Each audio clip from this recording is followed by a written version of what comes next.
Assalomu alaykum, hurmatli o'quvchilar. Bugungi darsda biz sizlar bilan to va enough haqida, ya'ni ingliz tilidagi miqdor ifodalarini birgalikda ko'rib chiqamiz va o'rganamiz.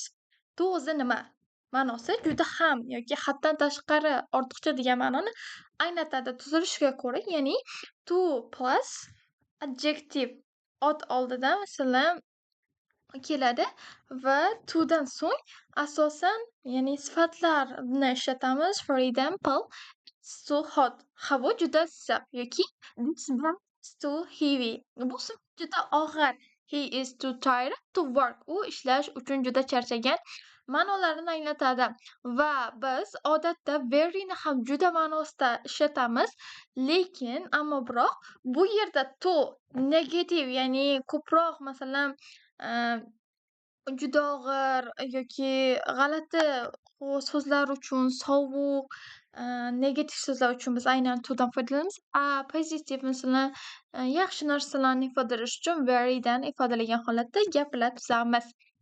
Enough esa ya'ni yetarli degan ma'noni anglatadi. Tuzilishiga ko'ra birinchi adjektiv keladi, a plus enough.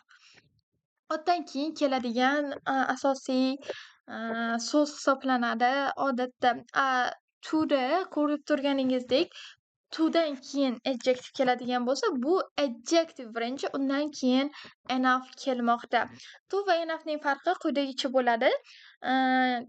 Birinchi farqim, for example, this tea is too hot. Choy juda issiq ma'nosida ichib bo'lmaydi uni, yoki this tea is cold enough. Choy yetarlicha sovuq ichsa bo'ladi ma'nosida biz aynan shundan foydalanamiz.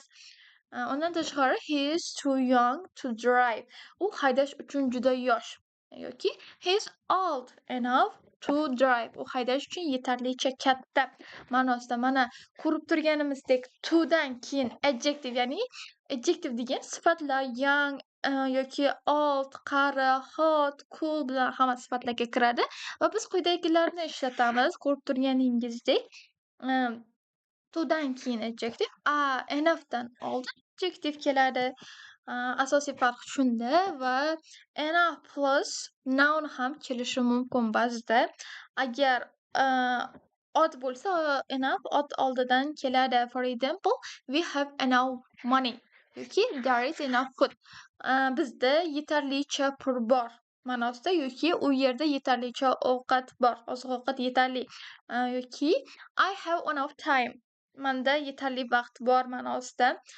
Enough sonlar sonlayot, masalan countable yoki sanab bo'ladigan yoki sanab bo'lmaydigan countable oldidan ham kelishi mumkin. Farqi yo'q. Too many, too much haqida gapiradigan bo'lsak, too many plus sanaladigan ot bo'ladi. Too much esa sanalmaydigan ot. Too many odatda sanaladigan otlar uchun, for example, books, student, apple'lar uchun biz aynan shundan foydalanamiz. Ko'proq kengroq gap tuzadigan bo'lsak, too many books bo'ladi.